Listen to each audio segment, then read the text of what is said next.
میں اس عظیم الشان انٹرنیشنل بین المذاہب امن کانفرنس کے اجتماع میں یہ میرے لیے خطاب کرنا باعث اعزاز ہے، اور مولانا سید ابوالخبیر آزاد صاحب اور ان کے رفقا کی اس کانفرنس کے حوالے سے انعقاد پر مبارکباد بھی دیتا ہوں، اور اس موقع پر میں ان کے والد مرحوم ڈاکٹر سید محمد عبدالقادر آزاد کا ذکر بے انتہا ضروری سمجھتا ہوں، جنہوں نے بین المذاہب ہم آہنگی کے لیے بڑا کام کیا اور زندگی بھر اس میں وقت کی، اور بہت مختلف اوقات میں اور سخت معاملات کے اندر بھی نرمی کے ساتھ لوگوں کو جوڑنے کی کوشش کی۔ میں سمجھتا ہوں کہ یہاں پر بہت ساری چیزوں کا ذکر ہوا، حضور اکرم صلی اللہ علیہ وسلم کا جو انداز تھا دوسرے مذاہب کے لوگوں کے ساتھ، وہ بھی یہاں پر ہوا، اور جو میرے لیے اور آپ کے لیے مشعل راہ ہے، اور اس انداز کو خلفائے راشدین نے بھی جاری رکھا۔ اور جب حالات دنیا کے خراب ہوئے تھے تو 2005 میں بھی میں نے ایک چارٹر کے حوالے سے ایک مضمون بھی لکھا، جس کے اندر charter of Christian Muslim harmony, جن کے اندر وہ ساری اقدار موجود ہیں جو سینٹ کیتھرینز چرچ سائنائی کے اندر موجود بھی ہے، کہ وہ ساری چیزیں موجود ہیں کہ مسلمانوں نے کیا رویہ رکھنا ہے اور مسلمان حکمرانوں نے دوسرے مذاہب کے ساتھ کیا رویہ رکھنا ہے۔ میں نے اسلام کو جس انداز سے پڑھا ہے تو میں یہ محسوس کرتا ہوں کہ اسلام اس استحصال کے خلاف آیا جو وہاں پر مختلف وجوہات کی وجہ سے ہوتا تھا۔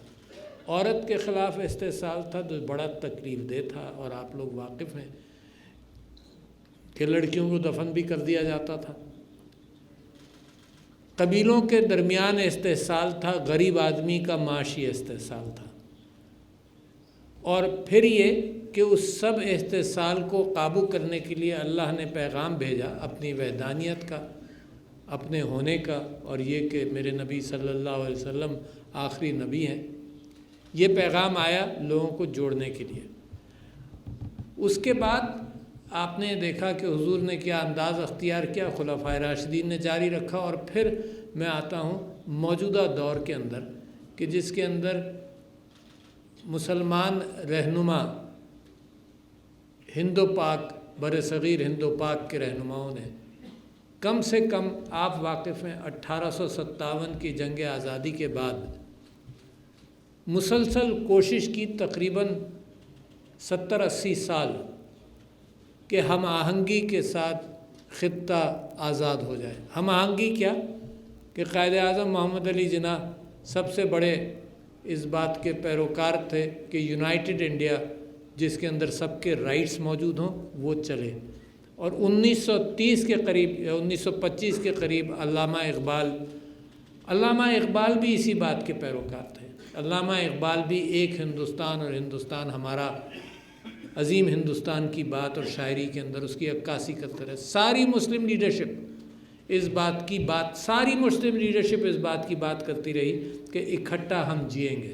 اس سے زیادہ سیکریفائز میرے ساتھ خیال میں دنیا کی تاریخ میں کسی قوم نے نہیں دی، اور 1930 کے خطبات علامہ اقبال کے ریزریکشن آف اسلامک تھاٹ کے حوالے سے جو ان کے خطبات تھے انگریزی میں تھے سارے، اس کے بعد معاملات یہاں پر آئے کہ نہیں، شاید اکٹھا نہیں رہنے دیا جائے، شاید یہ تعصبات، مذہبی تعصبات خون ریزی اختیار کریں گے اور قوموں کو استحصال اس کا چلتا رہے گا، جس کے خلاف پہلا نہیں پیغام مگر آخری پیغام بھی آ گیا اللہ کی طرف سے کہ استحصال معاشی، معاشرتی اور انصاف کا استحصال without caring about race, religion, sex, gender and nationality. یہ آخری خطبے کا علی محمد خان نے بھی آپ کی یادداشت کے لیے اجاگر کیا۔ پھر تب آ کر مسلمانوں نے یہ کہا کہ پھر بھی 1940 کی دہائی کے اندر after the passage of the Pakistan resolution, اس سے پہلے ہر سال کی میں آپ کو مثال دے سکتا ہوں کہ یونائٹڈ انڈیا پر بات ہوئی کہ ساتھ رہیں گے۔ تو لہٰذا میں سمجھتا ہوں یہ ملک بنا اس بنیاد پر کہ ہم آہنگی کے ساتھ رہا جائے۔ جب کوئی چارہ نہیں رہا، جب یہ پتہ چل گیا کہ مسلمان ایکسپلائٹ ہوگا، تب پاکستان کے قیام کے لیے قائد اعظم محمد علی جناح نے اور سارے اکابرین ہماری جو پاکستان کے اکابرین اور لیڈرشپ رہی ہے، انہوں نے پاکستان کے لیے جد و جہد کی، اور پھر بھی جمہوریت کے ذریعے بنا۔ ذہن میں رکھیے گا پاکستانیوں کہ یہ جمہوریت کے ذریعے ووٹ دے کر یہ ملک بنا، لہٰذا ہمیں جمہوریت بھی اسی طرح سے عزیز ہے جس طرح سے ہمارے اب پرانی تاریخ کے سارے واقعات۔ مگر ہو کیا رہا ہے، میں آپ کو ایک مختلف بات دکھانا چاہتا ہوں اور بات کرنا چاہتا ہوں۔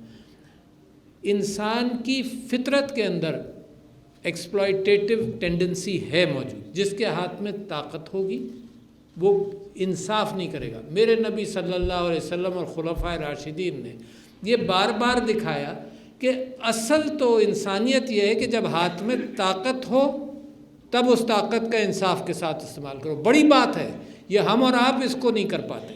ہمارے ہاتھوں میں جو جتنی طاقت آ جاتی ہے تو ہم چھوٹے آدمی کو برا بھلا کہتے ہیں اور بڑوں کے آگے ہم جھک کر سلام کرتے ہیں۔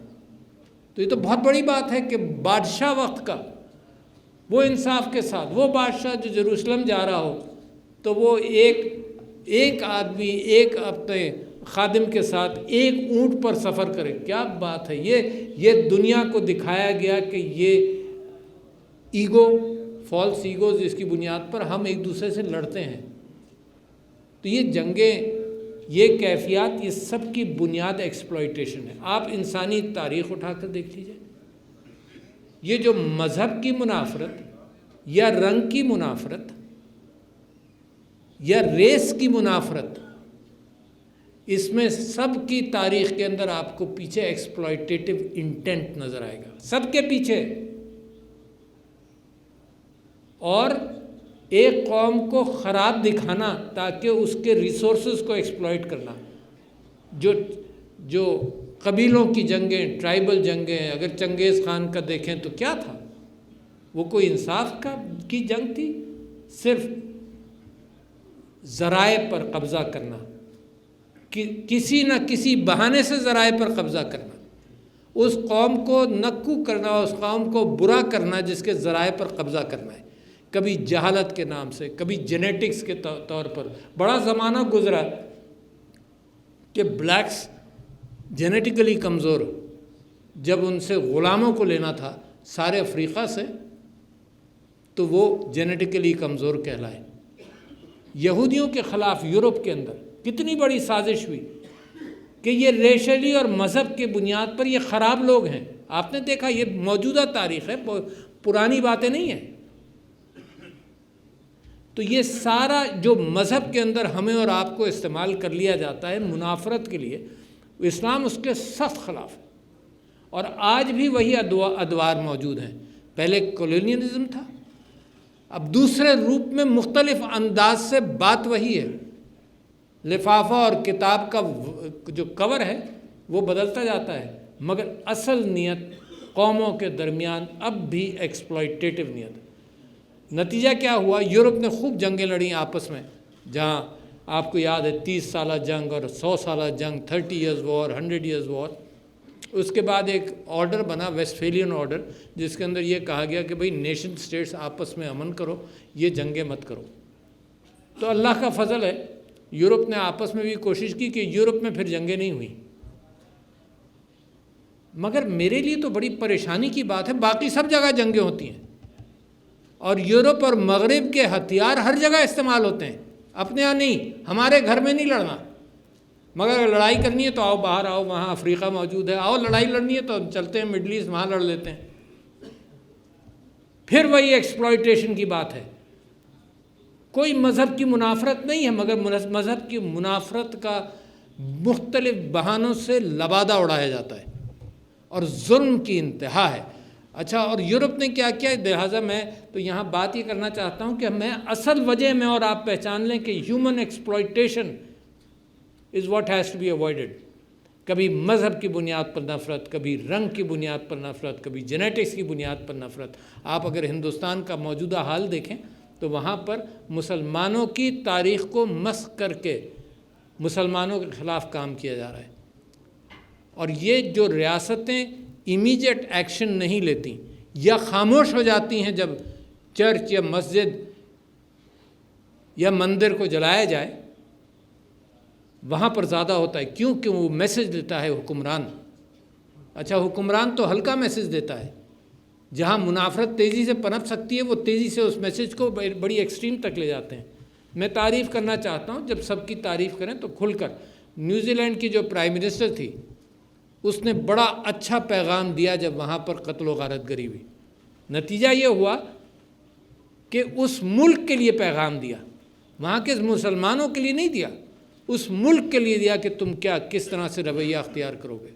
مگر اس زمانے میں میں اور آپ دیکھ رہے ہیں، جب ہم ہم آہنگی کی بات کریں تو مجھے اور آپ کو بتانا پڑے گا دنیا کو کہ قانون بدلے جا رہے ہیں، ایکسپلائٹیٹو قانون بنائے جا رہے ہیں. جو ہٹلر نے بنائے تھے جس انداز سے، وہ ہندوستان میں بنائے جا رہے ہیں. تو بین المذاہب ہم آہنگی کے اندر سب سے بڑی کوشش، پھر ایکشن پر ری ایکشن ہوتا ہے. میں ہر وقت پریشان بیٹھا رہتا ہوں کہ پاکستان کے اندر ری ایکشن کو روکتے رہیں ہم، کیونکہ مجھے خطرہ یہ ہے کہ مذاہب، بین المذاہب آہنگی میرے پڑوس کے اندر جب گڑبڑ ہوگا تو ری ایکشن نہ ہو یہاں پر. لہٰذا عمران خان صاحب کی حکومت اور یہ علی محمد خان صاحب اور مولانا ابوالخبیر آزاد صاحب اور آپ سب لوگوں کی سب سے بڑی ذمہ داری یہ ہے کہ روکیں اور امیڈیٹ ایکشن کریں. مجھے آج تک یاد ہے کہ کابینہ سیشن میں تھی، لہذا میرا کسی سے رابطہ نہیں ہوا. میرے پاس ایک ویڈیو آئی جس کے اندر ایک آدمی کسی اور آدمی کے مذہب کے خلاف ایک لڑکے کو مار مار کر کہہ رہا تھا کہ اپنے خدا کو برا بھلا کہو. اور میں نے فوراً سب جگہ فون کیا، اس بندے کو اسی دن اریسٹ کروایا. اگر اس چیز کو چلنے دیں 4 دن تو کلیشز شروع ہو جاتے ہیں. تو یہ ذمہ داری لینی پڑے گی. کیوں؟ کیونکہ تاریخ اس بات سے بھری ہوئی ہے. میں تاریخ بدل نہیں سکتا، انسان کی فطرت کو ہم نہیں بدل سکتے. یہ مذاہب جو آئے یہ اس لیے آئے کہ امن کے ساتھ رہو. سارے مذاہب امن کی بات کرتے ہیں. میں سکھ برادری کے لوگ یہاں بیٹھے ہیں، میں نے ایک خبر پڑھی کہ مسلمانوں کے لیے گردوارہ نماز پڑھنے کے لیے کھولا گیا. یہ ہے امن کی مثال جو چلنی چاہیے دنیا کے اندر. جہاں پر امن آپ چاہتے ہیں تو اس طرح سے ایک کمیونٹی آگے کام کرتی ہے. پاکستان نے یہ جو گردوارہ کھولا کرتارپور کوریڈور، یہ ہے کہ امن کی کوشش کی جائے بین المذاہب ہم آہنگی کے لیے. میں نے پچھلے دنوں اکبر صاحب جو ایمبیسڈر بھی رہے پاکستان کے، اور وہ واشنگٹن میں ایک یونیورسٹی کے ڈین بھی ہیں انٹرفیتھ ہارمنی میں، تو زوم پر وہاں بھی میں نے یہ بات رکھی اور میں نے یہ بات بار بار انسسٹ کیا کہ اصل ایکسپلائٹیشن ہے. کمیونزم کوئی مذہب تو نہیں تھا، کمیونزم تو بات ہی مختلف کرتا تھا. وہ کہتا تھا، مثال کے طور پر بات غلط کہتا تھا کہ مذہب ایکسپلائٹ کرتا ہے، ہم چاہتے ہیں سب انسان برابر ہوں اور ایکسپلائٹ نہ کریں. اس کے خلاف بھی جنگ رہی. کیوں رہی؟ وہ بھی یہ چاہتا تھا کہ لوگوں پر اور لوگوں کے ذخائر پر اور لوگوں کے یہ جو طاقت ہے، یہ بڑا پریشان کن کیفیت ہے، یہ کیا جائے. تو اس کا بھی مقابلہ رہا. تو ہمیشہ کسی نہ کسی قوم کو برا بھلا بنا کر دنیا اسی راستے پر لے جاتی ہے، چاہے وہ کبھی ریڈ انڈینز ہوں یا کبھی ہٹلر کا نازی ہوں، کہ ظاہر ہے اس کے خلاف ساری دنیا بھی اٹھ کھڑی ہوئی اور صحیح اٹھ کھڑی ہوئی. کبھی سوویت یونین ہو، کبھی اسلام کے خلاف مقابلہ دہشت گردی کے لیبل کے اندر اتنا برا مقابلہ کیا گیا کہ سارا مسلمان دنیا، مشرق وسطیٰ سارا تباہ ہو گیا. تکلیف تو ہے ہمیں. پھر لہٰذا پھر لوگ ریئیکٹ کرتے ہیں کہ نہیں یہ وار آف کروسیڈ ہے مثال کے طور پر، اور ہم کہتے ہیں نہیں، امن لاؤ، کہیں ایکسپلائٹ مت کرو. ایکسپلائٹ کرو گے، جہاں بھی ایکسپلائٹ کرو گے، وہ آدمی، وہاں کی قوم اپنے آپ کو یونائٹ کرنے کے لیے مذہب کا سہارا بھی لے سکتی ہے تاکہ وہ ایکسپلائٹیشن سے وہ آزاد ہو. ہم سب مل کر رہیں، میرے گھر پر قبضہ کرنے کی نیت ہے اور کہتے رہو کہ جی مل کر رہو، نہیں ہو سکتا. میرے گھر پر، میری چیزوں پر مجھے ایکسپلائٹ کرنے کی نیت کرو، نیو کولونیلزم کے نام پر کرو، کسی نام پر کرو، ریس کے نام پر کرو. میں اب انسان ایکسپلائٹ ہونے کے لیے تیار نہیں، مگر دنیا کے اندر ایک لیڈرشپ چاہیے۔ آپ کو میں بتاؤں لیڈرشپ یعنی مثال کے طور پر دوسری جنگ عظیم پر جب یورپ نے یہ دیکھا کہ بچوں پر اور عورتوں پر اتنا ظلم ہوا جنگ کی وجہ سے، کروڑوں انسان مر گئے، تو اس نے یونیسیف بنایا کہ بچوں کے اوپر، بچوں کے لیے آرگنائزیشن اور ساری اقوام مل کر بچوں کا خیال رکھیں۔ صرف ظلم دیکھ کر بنایا، 1946 میں بنا، 45 میں جنگ ختم ہوئی، 1946 میں یونیسیف بنایا گیا، کیونکہ ایک تکلیف نظر آئی۔ اور اب بھی آپ حال دیکھیے کہ جو ڈیوسٹیشن ہے جنگ کی وجہ سے، تو لہٰذا میرا پیغام یہ ہے کہ بین الاقوام، بین المذاہب ہم آہنگی کے ساتھ جنگوں کا سلسلہ بھی بند کرنا پڑے گا۔ جو ظلم کا حال ہے اس کے اندر آپ اگر افغانستان جائیں، افغانستان کا بھی برا حال ہے۔ میرے بھائی 30-40 سال کی میدان جنگ بنے رہے۔ ایکچولی میدان جنگ، میں نے آپ سے کہا نا کہ اپنے گھر میں نہیں لڑنا، دوسرے کے یہاں لڑنا ہے، توڑ پھوڑ میرے چیزوں کی نہیں ہو، دوسرے کی چیزوں کی ہو جائے۔ میدان جنگ بنا رہا افغانستان۔ اور ابھی بھی میں دنیا سے اپیل کرتا ہوں کہ دل بڑا کرو، ان کو موقع دو۔ دوربین سے، اگر دوربین سے نہیں، خود بین سے دیکھنا ہے کہ وہاں کی بچیاں کیسے کپڑے پہنتی ہیں، تو اپنے ملک میں بھی یہ دیکھو کہ حجاب کی بنیاد پر قوانین بنا کر بچوں کو اسکول جانے سے بھی مت روکو۔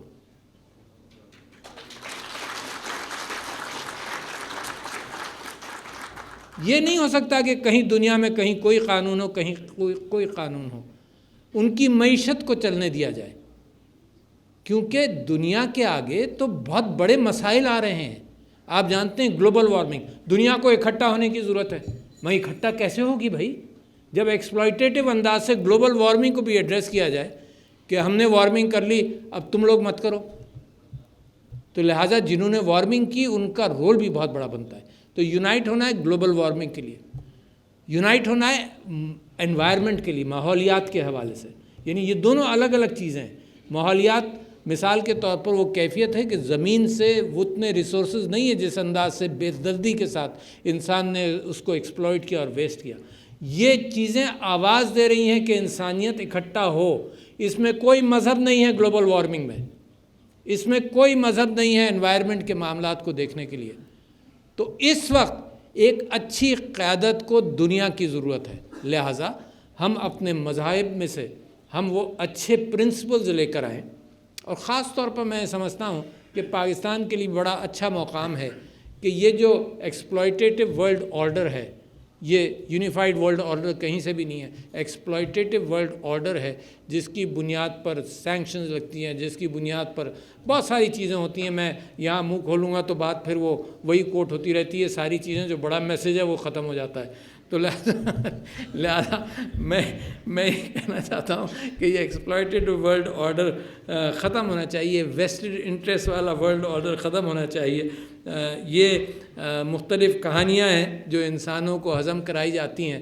جب لڑائی کرائی جاتی ہے تو یہ ہوتا ہے کہ اس کے پیچھے ہماری انٹینٹ کوئی اور ہوتی ہے، وراثت کی لڑائی ہوتی ہے، بھائی بہنوں کے اندر لڑائی ہو جاتی ہے، تو ہمیشہ انٹینٹ کی لڑائی ہوتی ہے۔ تو میں آپ کا شکریہ ادا کرتا ہوں کہ بہترین پروگرام آپ نے کیا، اور میں آپ سے یہ کہنا چاہتا ہوں کہ میرے لیے میری زندگی کے اندر اسلامی اصولوں کی بنیاد پر انسانیت دوستی، انسانیت ہمدردی اور دنیا کے ساتھ ہمدردی، کہ وہ نبی صلی اللہ علیہ وسلم جو انوائرمنٹ کے اعتبار سے یہ بھی کہتا تھا کہ ہاتھ بھی احتیاط سے دھو، دریا کے پاس بھی ہو تو ہاتھ احتیاط سے دھو، پانی ضائع نہ کرو۔